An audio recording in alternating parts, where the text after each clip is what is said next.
The sun was rising behind the tall eucalyptus trees of Monte Azul Farm, tinged the sky with golden and lilac reflections. The distant song of cicadas echoed among the trees, and the morning breeze carried the scent of damp earth mixed with the perfume of freshly watered flowers. Mr. Anselmo, the gardener, was already kneeling beside the flower beds, his hands dirty with soil and his mind immersed in a profound silence. He was a man of few words, but of delicate gestures, as if he were conversing with the flowers he cultivated. He had wrinkles marked by time and a gaze that mixed serenity and weariness. That day, however, something inside him was different. A strange weight in his chest, an anxiety that didn't match the calm rhythm of his mornings. He had felt the same shiver the night before, when he had dreamed of the face of Clara, the woman he had loved for over 20 years, the love he believed had been lost in fire and time. While he was tending to the rose bushes, he heard soft footsteps approaching. Era Mrs. Beatrice, the farmer's wife, descended the steps of the veranda in a light white dress. The morning light enhanced her serene beauty, and the imposing presence she carried effortlessly. But what caught Anselmo's attention most was not the dress nor the perfume. It was the necklace. Before we delve into this amazing story, tell me which city and state you're watching from. Leave a comment and I'll reply with gratitude. And while you're at it, subscribe to the channel, turn on notifications, and like this video. We want to share more stories like this. One silver necklace with a blue stone in the center, which shone unmistakably under the sun. The same jewel that he had shaped with his own hands decades before, for the woman he had once sworn to love until the end. Time seemed to stand still. His hands hung suspended in the air. The hoe slipped and fell to the ground with a metallic sound that echoed through the garden. Donna Beatrice noticed the startle. "Is everything all right, Mr. Anselmo?" she asked, smiling, without imagining the storm that had just broken. He stammered, trying to disguise it.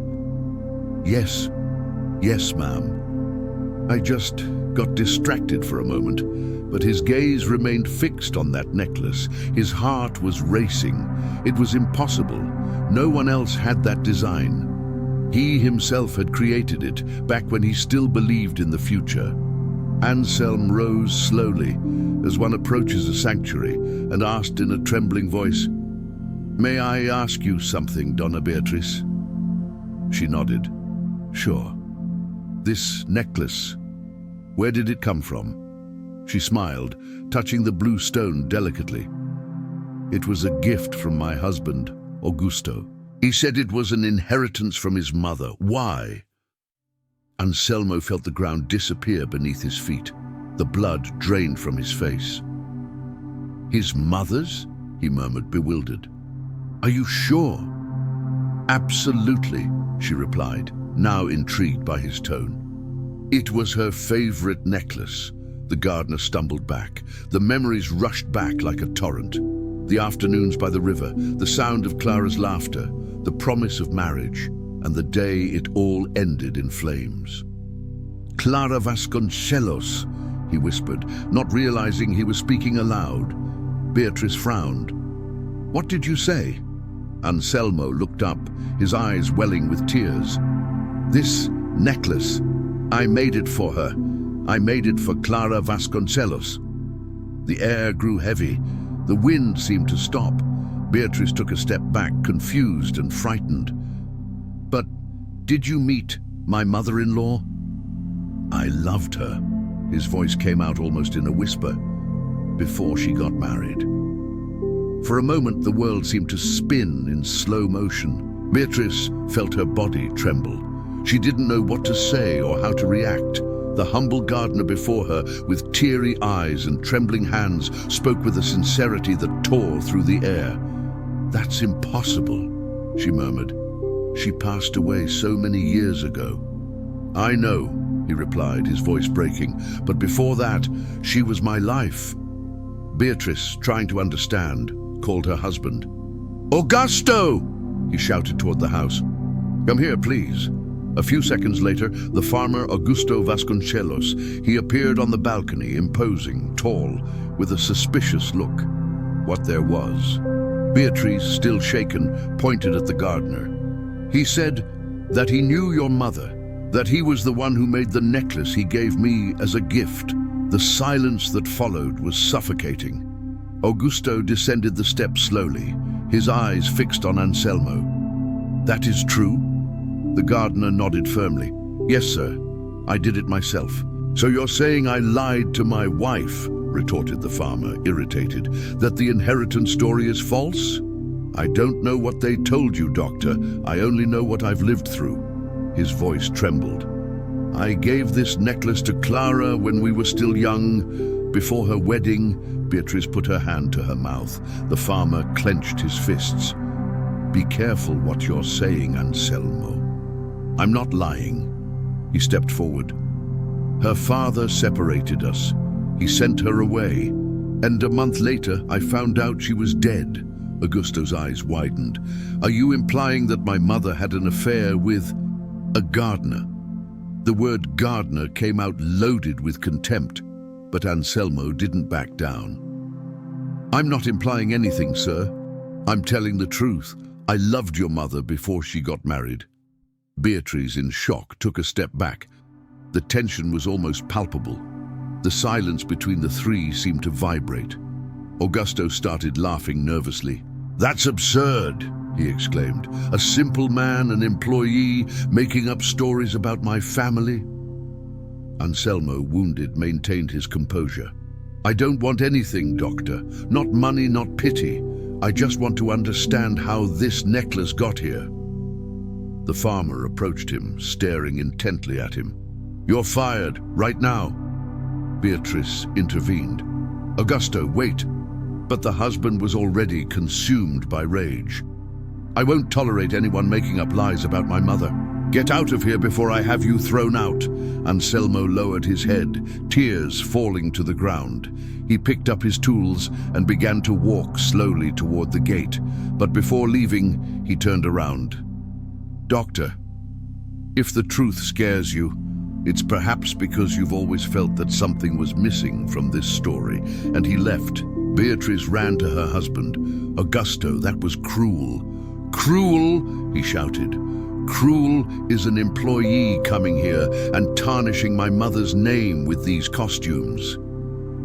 What if it's not fantasy? She retorted. What if he's telling the truth? Haven't you ever noticed how old the necklace looks, unlike anything else? Augusto didn't answer. He went back upstairs to the house, furious, but her words kept hammering in his head. That night, he couldn't sleep. Anselmo's gaze haunted him. He decided to go to his father's old office, which had remained closed since his death. He rummaged through old drawers, yellowed folders, and at the bottom of a box he found a small letter. The letter was feminine, and at the top it said, My dear Anselmo. His hands trembled as he read. If this letter ever reaches you, it's because fate was stronger than us. I'm getting married, not for love, but out of duty. I'm taking with me the necklace you made, for it's a symbol of what I've lived and what I've lost. If one day our son finds out who I really am, I hope he will forgive me. Clara. The farmer sat down, stunned. The words, our son, burned his eyes. He understood everything. His mother, Clara Vasconcelos, had loved that man, and he, Augusto, was the fruit of that forbidden love. The shock was devastating. He spent the entire night awake, revisiting childhood memories. His mother singing in the garden, her sad gaze, the necklace always around her neck. He remembered the day she died, when the necklace mysteriously disappeared. Now he knew it wasn't just a simple piece of jewelry.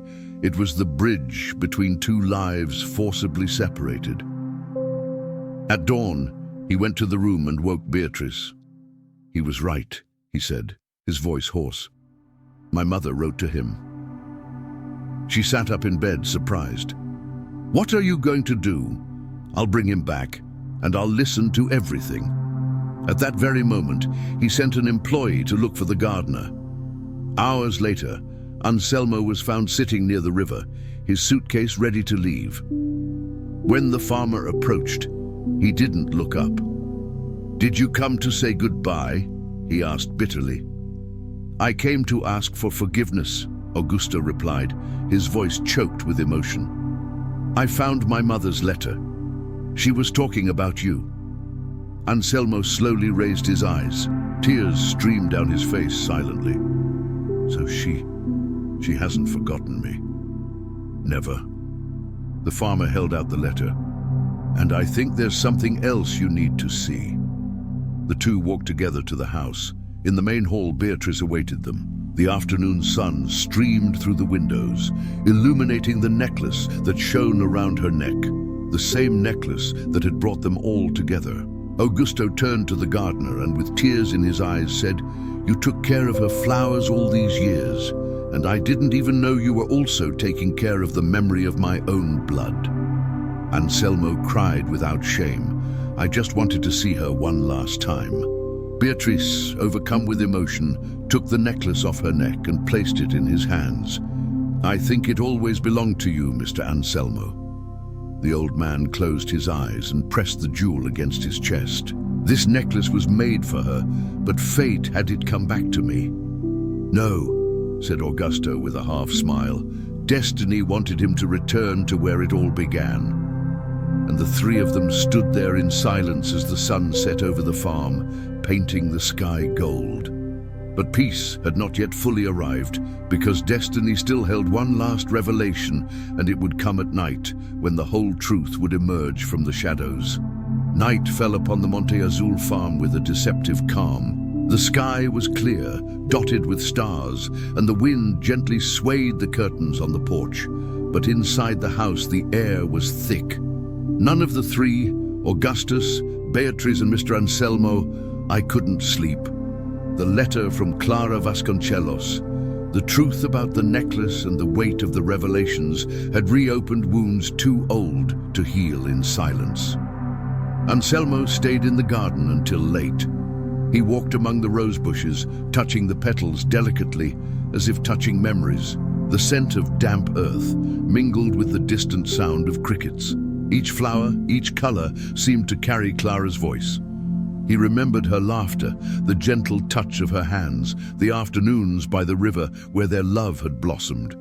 The necklace, now back in his hands, seemed to pulsate. He held it against his chest, feeling the cold metal and the weight of the history that had traversed time. Inside the house, Beatrice watched from the window. There was something in the man's demeanor that deeply touched her, a silent dignity, a sadness that words couldn't express. She approached Augusto, who remained seated with his mother's letter open on the table. "Augusto," she began hesitantly, "what are you going to do with him?" "What can I do?" he replied, his voice hoarse. "This man is part of my history, part of my mother's history, and, in a way, my sole father." Beatrice nodded, visibly moved. "So perhaps forgiveness begins like this, by acknowledging what time has tried to erase." But before the silence could settle, a noise from the gate interrupted the moment. A horse came galloping in. It was Matthew, the farm foreman, panting. "Dr. Augusto!" he shouted, collapsing. "You need to come see this! The old warehouse! It's on fire!" Panic ensued immediately. Augusto and Beatrice ran outside. Anselmo, hearing the commotion, dropped his necklace and dashed out. The glow of the flames rose in the distance, illuminating the dark sky.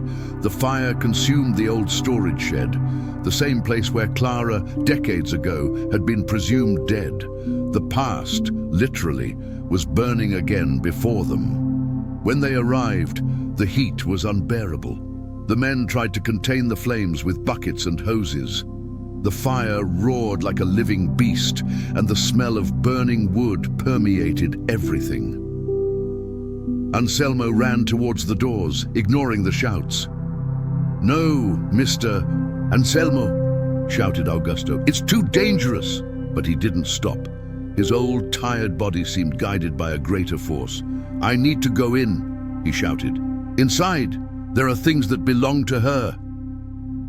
Before anyone could stop him, Anselmo pushed open the side door and disappeared into the smoke. Inside, the air was thick. Flames licked the ceiling, and the sound of creaking wood was deafening. He coughed, his eyes watered, but he pressed on, driven by something he didn't even understand. He reached an old, half-burned bookcase and saw a partially melted metal box. Inside were letters, portraits, and a charred diary. He picked it up, pressing it against his chest. It was all that remained of Clara. Outside, Augusto was shouting for him. "Anselmo, get out of there! For God's sake!" An explosion made the roof shake. The gardener staggered but managed to get out, coughing, covered in soot, with his diary in his hands. Beatrice ran and helped him up. "My God, what have you done?" He smiled, his lips cracked. "I saved what was left of her. The fire was brought under control hours later." When calm returned, the three were sitting in front of the house. Anselmo was leafing through the charred pages. The words were blurred, but some were still legible. "I promise to love you until the flowers bloom again. If they don't, it's because heaven has taken them to you." Tears streamed down his face. Augusto placed his hand on his shoulder. "She never stopped loving you." Anselmo took a deep breath, gazing at the horizon. "Love doesn't die, Doctor. It just changes location." But the night still held one last revelation. Amidst the ashes, one of the pedestrians found a partially burned photograph. He handed it to Augusto. In it, Clara held a newborn baby in her arms, and beside her was Anselmo, smiling. On the back, handwritten, "Our son, Augusto." The farmer stood motionless. His legs gave way. "Oh my God," she murmured in shock. "So it's true." Beatrice covered her mouth, overcome with emotion. "You are his son." Augusto slowly approached the old gardener, who was still looking at the ground. "Mr. Anselmo," his voice faltered, "I am your son." The silence that followed seemed sacred. The wind died down, and even the crickets stopped chirping. Anselmo looked up, confused, his eyes brimming with tears. "What?" Augusto showed the photo. "My mother," she wrote on the back. "That's me." Adult. The old man brought his hand to his face, trying to hold back tears. Tears streamed down, mixed with soot from the fire. "So her blood lives on in you, and yours too." The two embraced tightly, in a cry that seemed to release decades of pain. It was the reunion that life had denied them. Beatrice watched from a distance, with tears in her eyes. She knew she was witnessing something sacred, the forgiveness of two generations. When the sun rose, the farm looked transformed. The fire had destroyed the barn, but the air now smelled of rebirth. Augusto walked beside Anselmo, who wore a blanket draped over his shoulders. "You're going to stay here with us," said the farmer. "This house is yours too." Anselmo smiled, tired. "I just want to keep taking care of the flowers. That's what has kept me alive all these years." Beatrice approached, handing her the silver necklace again. "I think he should stay in the garden. May your love flourish along with everything that is reborn from here." Anselmo walked to the center of the garden, dug a small hole, and placed the necklace inside the ground. Then he planted a white lily seedling on top of it.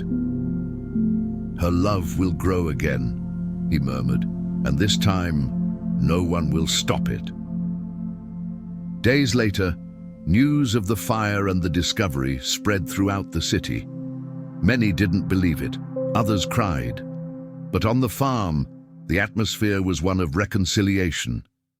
Augusto personally took care of the rescued letters and diary. He insisted on restoring each page, keeping them in a safe with his mother's name engraved in gold. On a calm afternoon, while Anselmo was watering the garden, Augusto approached with an envelope. "This is for you," he said. "I found it among my father's papers.